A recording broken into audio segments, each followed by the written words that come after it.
It's now my pleasure, I think he's here, to introduce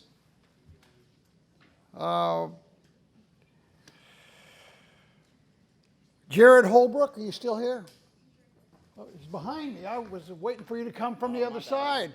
From Dallas, Texas, by way of Texas A&M University. Yes, sir. Thank you.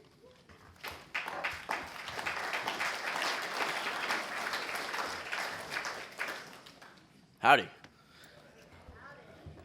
JFK emphasized the importance of the space race during a time of fear in the U.S. Incredible men and women took this challenge head on. NASA became a beacon of hope for the nation. I am honored to introduce one of those legends. The man who pioneered Apollo 11 and Apollo 13. If you've ever heard the phrase, Houston, Tranquility Base is here, the Eagle has landed. With great honor, I'm here to introduce Houston, Mr. Gene Krantz.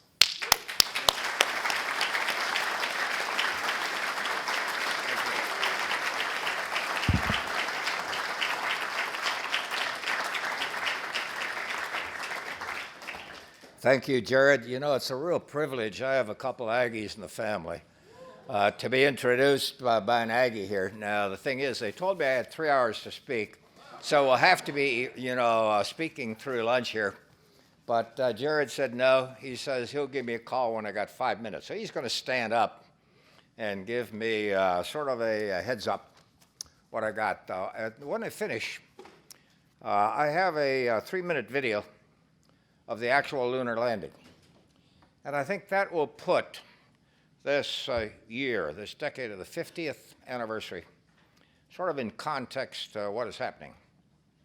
I used this at the Smithsonian. If you look at the Smithsonian website on the flight jacket night, basically I described the entire lunar landing from the time we acquired the spacecraft until touchdown and for roughly the first couple hours after the touchdown.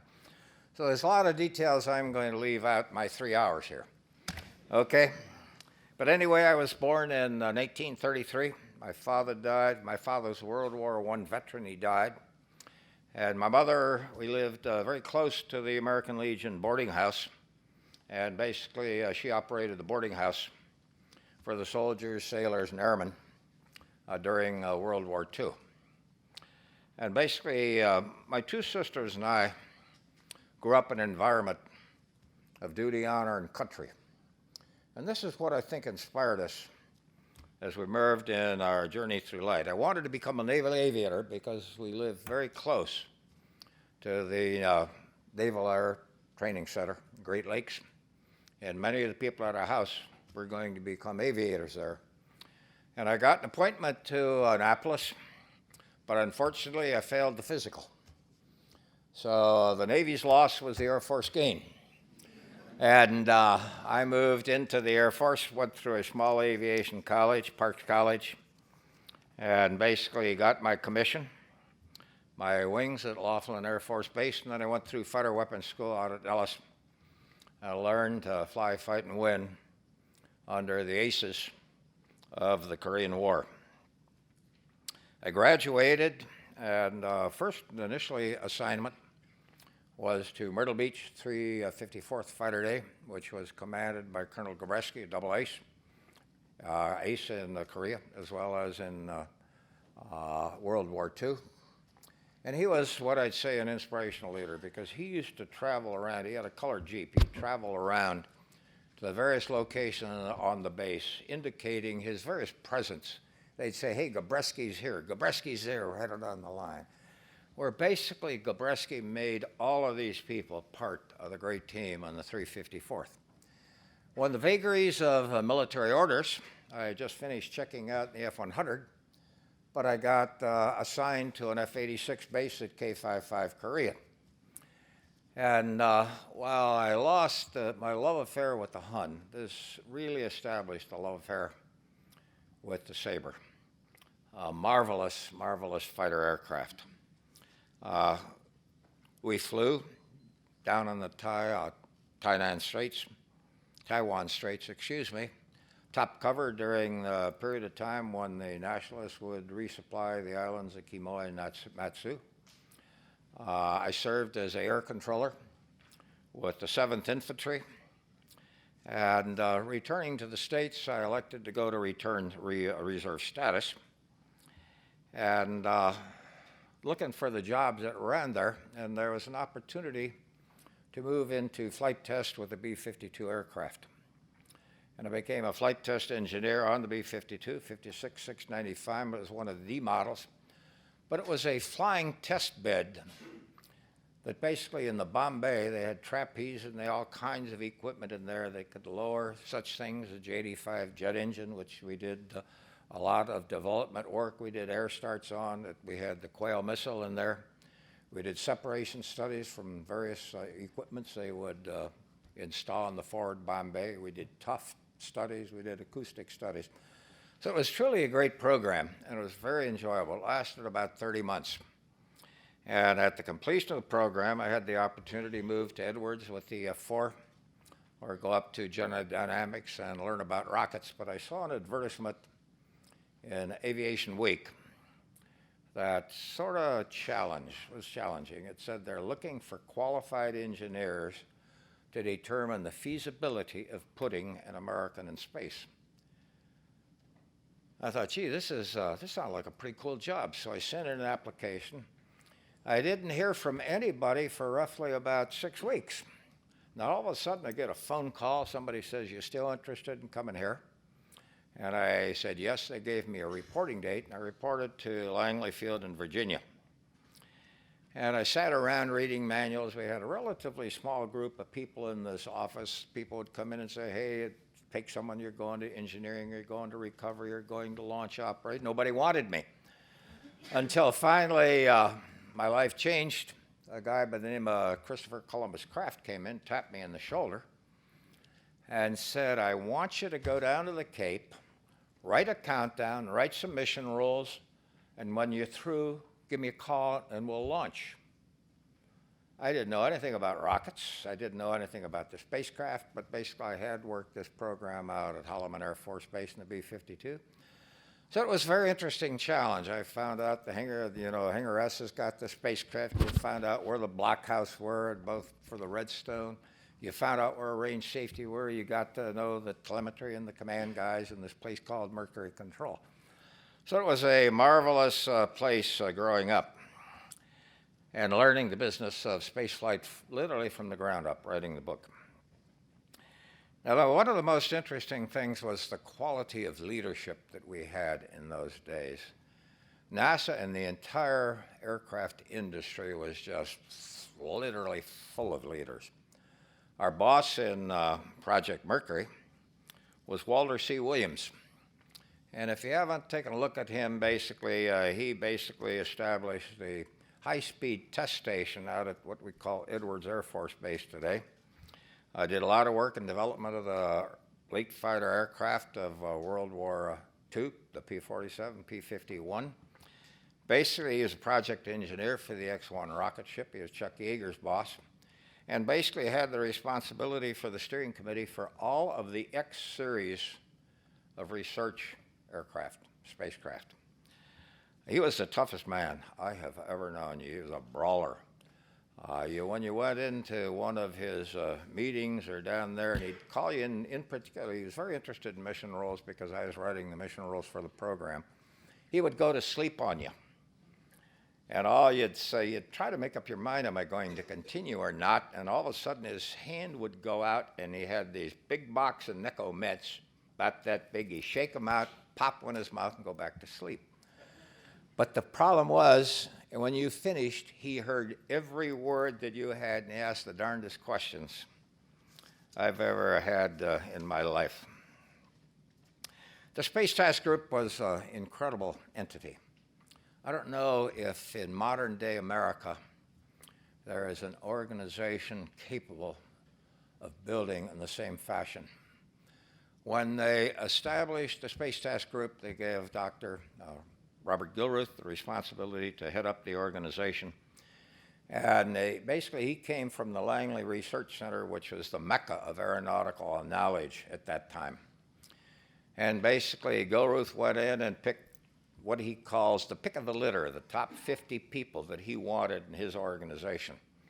The center director picked another 50 people that maybe weren't the pick of the litter, but they all became members of the Space Task Group. And then the Canadian government got involved here because Canadian government, the Avro Arrow was the world's top performing airplane. Nothing could touch this.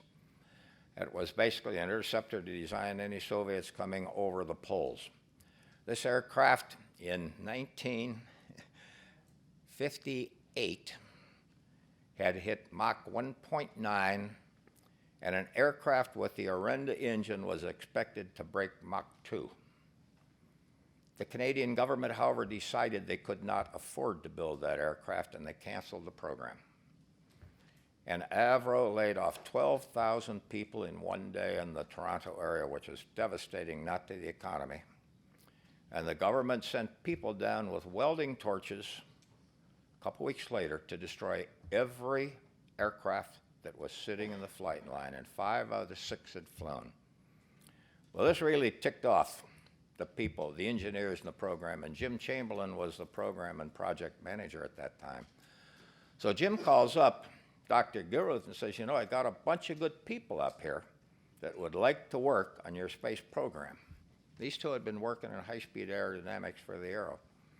And they closed the embassy in Toronto, and they brought roughly in 50 to 60 people. I don't know the exact number. They interviewed each one of them for about 5 minutes, and they selected 31 to become members of the Space Task Group. We had the chief designer of the Arrow. We had John Hodge, who was flight test engineer in the number 6 aircraft. We had a guy who was doing the ejection seat testing in the CF-100.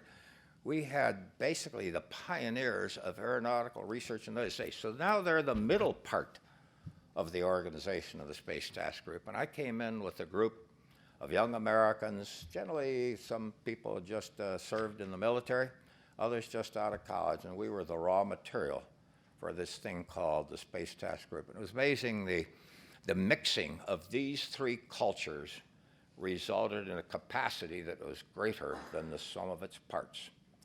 And we moved into Project Mercury. Now, interesting, Project Mercury was basically our boot camp. And this is where we learned the business of spaceflight. You know, in those days, there were no we had computers, but IBM did not trust us, so they put the computers, Mercury Control, 700 miles north of the Cape at Goddard Space Flight Center. We had a reliable vacuum tube computer out in Bermuda that helped us doing some of the trajectory stuff. Our communications was a low-speed teletype that dated back to the days of America's Pony Express. Basically, we had 13 tracking stations around the world, and we sent young people, just like yourselves, into these sites that were literally at the ends of the earth, and the risks were very high for these young people because this was the end of the European colonial period. My controllers in Kano, Nigeria, twice rescued by the army. At Zanzibar, they'd work under the protection of the Gordon Highlanders, who would sound the controllers and march them out to the sites for everyone to track it, and then move them back to the Zanzibar hotel. Station gunners at both ends of the stairs became so violent at that site that we shut it down after only 3 years. But these young people were our eyes, our ears, and basically the voice as the spacecraft passed overhead. And those that stayed in the business flight operations became the leaders for Project Apollo. We had many near misses during the Gemini program. They followed the program. When Gus Grissom and the Mercury Redstone 4 hit the water, his hatch popped off and the spacecraft sunk, and we darn near lost Gus. One of the reasons we almost lost Gus was every one of the crewmen that flight in there would carry rolls of dimes up and put them in the pockets of their flight suits. And when he hit the water and was out struggling to survive and avoid drowning, he had the entire flight suit being pulled down by these rolls of dimes that he would give to the launch pad teams. We almost lost Gus, but we got him. John Glenn's was pretty close. We thought we had a heat shield with him. And we learned many things about the business of spaceflight in those days, and I'll get into them when I wrap up. But John was close. We didn't tell him we thought he had a heat shield problem until he was in the process of re-entering over the Texas site. And he said, by the way, what am I retaining my retro-rocket package? I should have jettisoned back when we were over California. And that's when we explained to him we thought we had a problem when we were using the heat shield, the retro-rocket package to hold the heat shield on. Scotty Carpenter basically was virtually out of fuel as he arrived over the Hawaii site. I was very fortunate I had a controller there by the name of Jim Pinn, a very young guy just like you folks right here. And basically he kept talking and reviewing the checklist for reentry with the crewman after physical communications line of sight. He just kept talking, and fortunately the atmosphere was such that Scotty heard him and started packing up. He got over the California site. He's out of his automatic fuel. He's very low on the manual fuel, maybe just enough to turn around. We got him into an orientation that was close enough for reentry. We had him fire the retro-rockets. He landed a couple hundred miles downrange. But again, the control team now was learning the business of space flight. And when we got down finally to the end of the program, we felt that, yeah, we know what the business is about. We know what we got to do. And the key thing was, first of all, during John Glenn's flight, we had about 5 people in the control room. Basically, we had Max Fadet, chief engineer, we had the manufacturer, John Largy, we had the program manager, we had the flight director, all trying to say, what are we going to do? And they're still debating the spacecraft's going around the world. And the fact is that we finally said, look, there's got to be one boss, and he has to be God. No one will challenge him. He is the ultimate, and we established the responsibility for the flight director to take any action necessary for crew safety and mission success. The other thing we found, and basically in my work in the flight test in B-52, I didn't put anything to Bombay I didn't have complete understanding of. And the thing was, we were flying spacecraft and launching rockets that we had virtually no good data on. The data we had in Project Mercury is what they call a pocket checklist that fit in the lower pants of the pilot's flight suit. And they had a very rough schematics, didn't have the integrated information you needed to make real-time, time-critical, high-risk decisions. So at that time, I established I am going to become more knowledgeable than the people who designed the spacecraft. And I got support from Chris Kraft, and I got support from Walt Williams, and we told our contractor, we are going to build the manuals that we fly with. Very shortly thereafter, we set up the process of learning by doing. Every product, by the time we flew Apollo, was developed by the mission controllers themselves. The flight systems, every procedure, normal procedure, emergency procedures, flight plan, trajectory, the whole 9 yards, done by the people in the mission control team. The other thing is that the training would come in from the manufacturers, and basically yet we knew what the business was. So we picked up the responsibility for all integrated training, and to this day we still perform the integrated training between the control team and the controllers. So these were the major changes that we used in getting ready for the Gemini program. Now, Gemini, we had to come to grips with the new technologies of space. And for the first time, we had a computer on board the spacecraft. We knew nothing about the computer. But we were very fortunate the Army Missile Command had been working with computers in the ground air missile program. So we found a lot of people who were retiring and leaving Fort Bliss down there, and we brought these guys in. They became our leaders for training. They basically taught us what the business of using computers was about. 4,000-word machine. But basically, we had to load in the programs for each one of the phases into that machine. But basically, that was our first entry. We got into the use of cryogenics and fuel cells and bipropellant rockets. And it was interesting, during Mercury, we used steam to basically rotate the thruster, control the orientation. We had hydrogen peroxide. We ran it through a nickel catalyst bed, produced steam. And that's how we maneuvered the spacecraft around. Well, that wasn't going to get you very far if you wanted to rendezvous with something. So it came along the Gemini program, and basically this is where we developed our teams.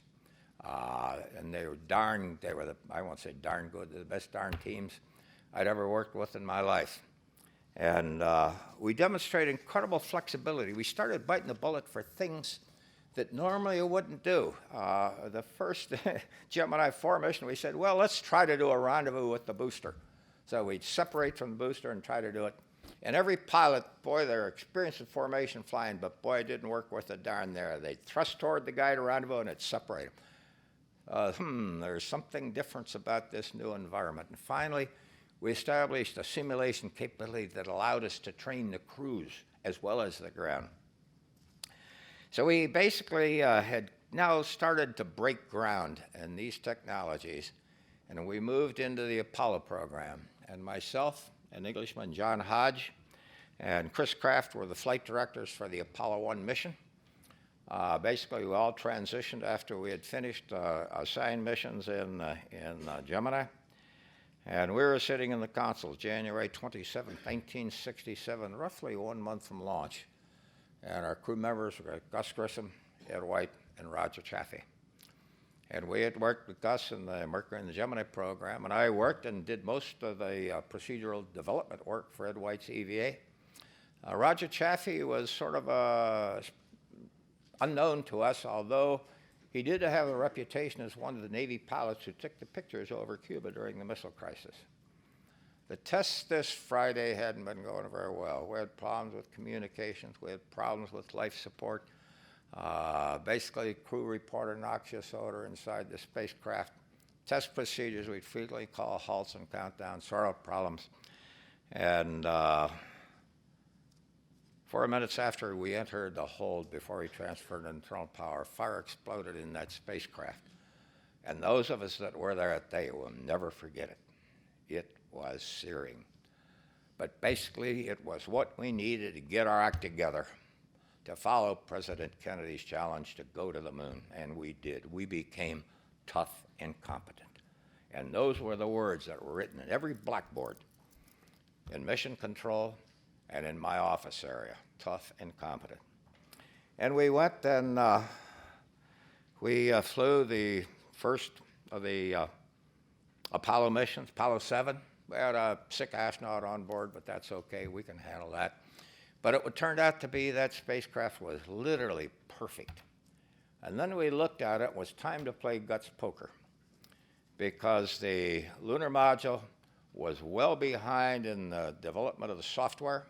We couldn't pack all the software into that machine, a 60K machine. We couldn't pack it all in there.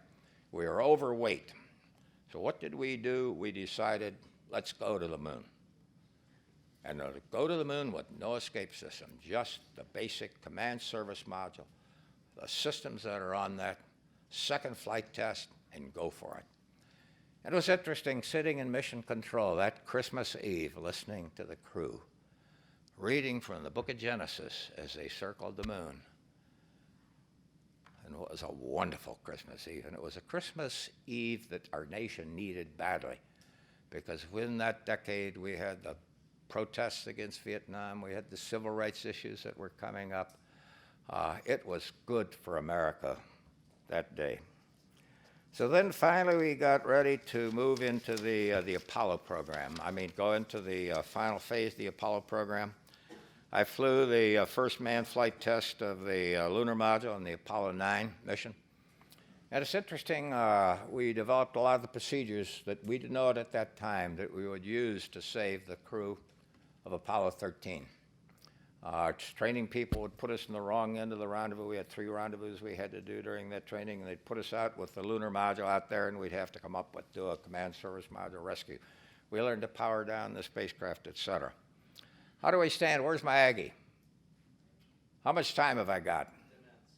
10 minutes? Oh, I got another 5. Okay, we're in good shape then. Okay. Anyway, we learned to power down. And the power down checklist, we had basically a dress rehearsal of the entire lunar landing on the Apollo 10 mission. Was overweight, didn't carry enough fuel.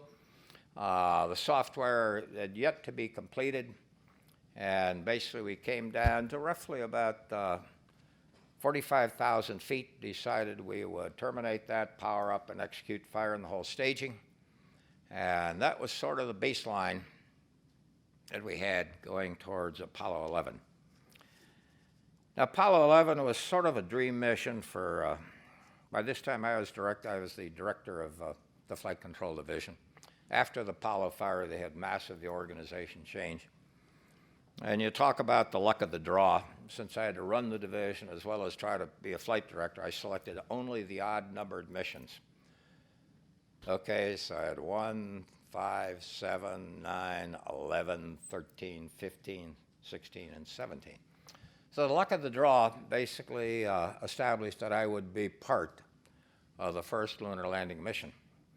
Now, in mission control, we basically, again, run with a team of 4 controllers. The training is extremely rugged. There's many mission phases you got to train to and be proficient in. Your team has to be proficient in right on down the line. So basically, we have 4 teams that we split the job up into. One team is always designated as basically a lead team. They handle the interface with the program office. They handle the media. They handle the development of the flight rules right on down the line. Well, Cliff Charlesworth was the boss at this time, and he is assigning the flight directors and their teams to mission phases. And the day that he named me for the first lunar landing, I could have just could have hugged him. Just really wanted to get in there and say, God, what a deal. And this is it. So basically, I assumed the responsibility basically for the planning for that operation. But in the process of doing the planning, we had a lot of things that were still left open from the Apollo 10 mission. In particular, we had to learn to land that guy. And the key thing was there were certain characteristics. We had a very dumb flight software up there. I mean, literally, it was dumb. Some things is you'd get down. One of the things we would update the landing radar, update the altitude based on ground data. We could be several thousand feet in altitude difference. When we got ready to land, we needed to know what the real altitude was. So we had a radar on board the LEM that would measure altitude. So the computer now had the stuff we gave them. It had what it was measuring, and if it was too great a difference, it would just dive to the moon, just try to solve the problem instantaneously. So we had a lot of crashes, and to a great extent, our boss, I had a telephone behind me, and everybody was listening to how the training's going, and they'd call you up, and it's sort of like what they want to talk about. Why are you crashing? And it's interesting. So I finally turned the switch off so they couldn't call me anymore. And that was the nature of our work. But as time came along, we developed that skills, and it was interesting to see how this group came together for this particular event. Well, comes landing day now, and it's now time to go down to the moon. And there's about a 28-minute period from the time the spacecraft cracks the hill, and you go through taking a look at the spacecraft. Is the spacecraft on time or in the proper trajectory right on down the line? You have a series of go, no goes. You go through this process, and then you make the commitment to go for descent. Well, there were 4 problems on board the spacecraft that we did not know about, but we would very quickly learn about. When the two spacecraft undocked, there was a residual pressure in the tunnel. And it was sort of like a champagne cork pop. It essentially was the same as performing a maneuver. And depending upon the orientation of the spacecraft, it established what would happen in the trajectory. Well, it established a radial velocity component area, but it also shifted us downrange. We didn't know this until finally we got tracking data. When we heard this, we did not know the impact. We did not figure out the impact was yet. The crew had been basically upside down looking at the surface. They knew we'd be landing along. Okay, the next thing we had was a massive communications problem. I almost waved off the first attempt at landing 3 times because the antenna was trying to look through a scupper, a piece of metal that had been installed underneath the thrusters at the Cape. but they never accommodated this in providing the pointing for those antennas as we're going down. What happened, the scuppers were put on because the flight test data and the lunar module LM3 mission and 9 indicated there was basically a burning abrasion of the skin of the spacecraft. Okay, 5 minutes, okay? I got 2 more minutes and then we'll get into the movie part of it, okay? But basically we had that coming up as a surprise. Massive communications problem. The one thing that darn near killed us, however, was we had a discrepancy that was noted on a previous mission and the interface between the computer and the rendezvous radar. Our computer, for those geeks here in the system, normally ran at about 85% CPU. This aberration now, this error in the interface, added another 13% CPU in what we call cycle steals. So now we're at 98% capacity in that computer. And as soon as the crew gets an alarm, they ask what it is, boom. We fall down to pure guidance, navigation, and control.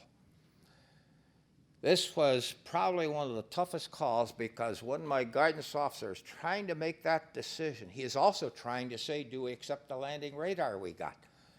So he has to move quickly from one problem to another problem, use his back room to give me the answer to the landing radar while he works the computer. So it was a very interesting time. Basically, this was probably, I look at Apollo 11 as much more difficult than Apollo 13, because Apollo 13 we had time to think and work, and we had a team that we could bring to bear. But in Apollo 11, we had seconds for every decision we would make. Now, can we show the movie I got for the actual landing? Okay. Position 2, all flight controllers, 20 seconds to go, no go for landing. Eagle, you're looking great. Okay, all flight controllers, go, no go for landing. Retro. Go. Fido. Go. Guidance. Go. Control. Go. Telcom. Go. GNC. Go. Ecom. Go. Surgeon. Go. Capcom, we're go for landing. Eagle, Houston, you're go for landing, over. Roger, understand, go for landing, 3,000 feet. Copy. Alarm. 1201. 1201. Roger, 1201 alarm. 1201 alarm. Same type, we're go, flight. Okay, we're go. Same type, we're go. Flight Fido right on, real good. Roger. 2,000 feet. Into the ag, 47 degrees. Roger. 47 degrees. How's our margin looking, Bob? It looks okay. We're Okay. about 4.5. Roger. Eagle looking great. You're go. Roger, 1202. We copy it. How you doing? 35 Control? degrees. We look good here, fine. All right, how about you, 35 Telcom? degrees. Go. Guidance, you happy? Go. Fido. 23. Go. 700 feet, 21 down. 33 degrees. 100 feet down at 19. 540 feet down at 30. And at 15. Attitude hold. Okay, at hold. 300 feet down, 3.5. 47 forward. Put up. Down 1.5 down. Happy shadow out there. 50 down at 2.5. 19 forward. Okay, Bob, I'll be standing by for your call out shortly. 3.5 down. 220 feet. 13 forward. 11 forward, coming down nicely, 200 feet. 4.5 down. 5.5 down. 160 feet, 6.5 down. 5.5 down. 9 forward. Low level? Low level. Good. 120 feet. 100 feet, 3.5 down. 9 forward. 5%. 185. Okay, 75 feet. Guys looking good. Down a half. 60. Roger. 6 forward. 60. 60 seconds. 60 seconds. Lights on. 40 feet down, 2.5. Picking up some dust. 30 feet, 2.5 down. Great shadow. Stand 4 by for forward. 30. Got 4 forward, drifting to the right a little. 30. 30 seconds. 30 seconds. Forward, just. Contact light. Okay, engine stop. Tranquility Base here. The Eagle has landed. Roger, Tranquility. We copy you on the ground. You got a bunch of guys about to turn blue. We're breathing again. Thanks a lot.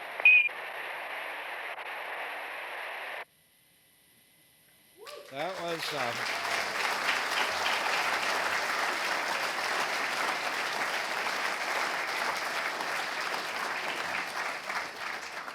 That was interesting because you notice the communications discipline there, and that once we hit low level, no one was talking except the guy calling out seconds of fuel remaining.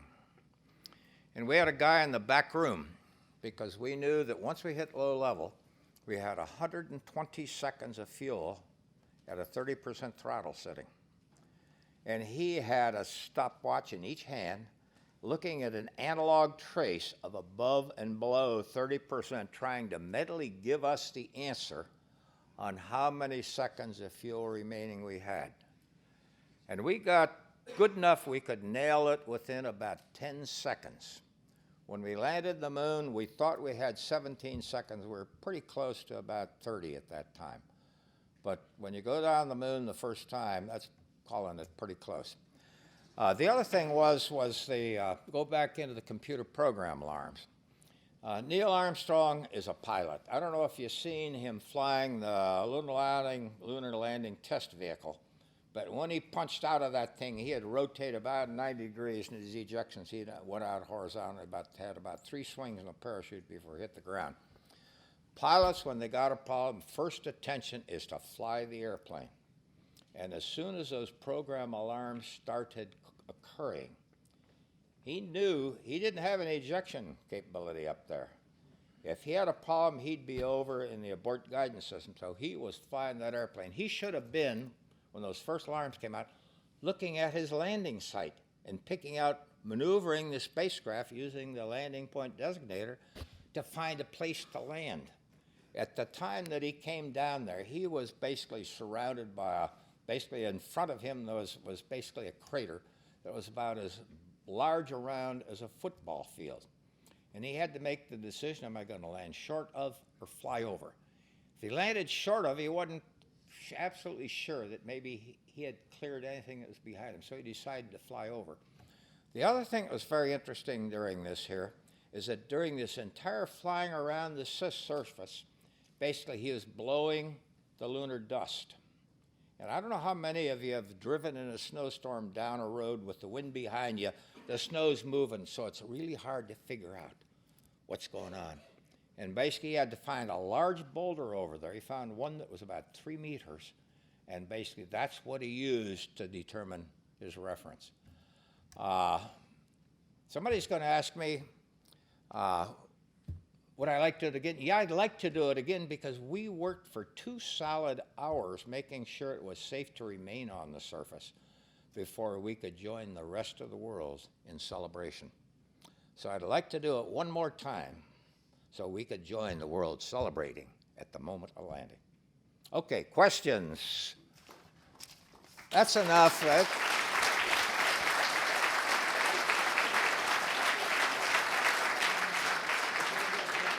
Okay, couple minutes. I got a question. Wow. I think they're still. I think they're hungry. I think they're still catching their breath. Okay. Yeah. Good afternoon, sir. This is Midshipman First Class Fresky from Penn State University, sir. So, with renewed interest in space exploration, sir, do you think nuclear thermal rockets will play a big part? That's a good question. I think that the propulsion technology is going to be key. But whenever anybody asks me a question, based on my experience over about 40 years, it's going to be easier to build the rocket and spacecraft than it is to build the team, because the team is what will make missions happen. And when they talk about basically we're going to have the Artemis program, we're going to be launched. And 2024, I say, Darren, better get building that team right now because you're already behind the power curve. And I think the workforce is the real key to success in any program.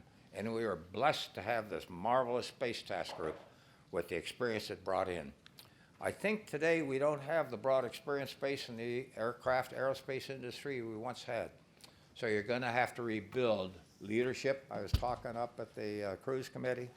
You got to establish a focus upon an objective. We have to get unity within our nation. We got a lot of things we got to do before we can move outward bound. Thank you, Okay. sir. One more question, if any. Yes, sir. You're up. Hello, sir. I'm Cadet Weiner, mechanical engineering student at K-State, Kansas State. So my question to you is, if you had to pick one or two or a handful of traits that you think, are most valuable in an engineer, or a developer like that, what would you say? That's an interesting question. It's one that my training team darn near killed me on. It's learn to listen.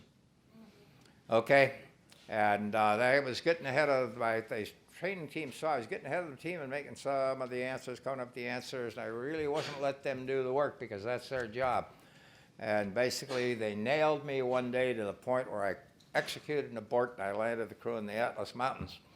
And that's an altitude higher than when the parachutes open. So if you notice in the Apollo 13 movie, I have a very long communications cord. I learned and developed the discipline to step away from data, and I'd start strolling back and forth. It looks like I'm praying. And I'm listening to my team, intense listening. When I'm ready, make a decision, I sit down, the team knows it, and we go off. But basically, you gotta learn to use your people and listen to them. Okay? Thank you.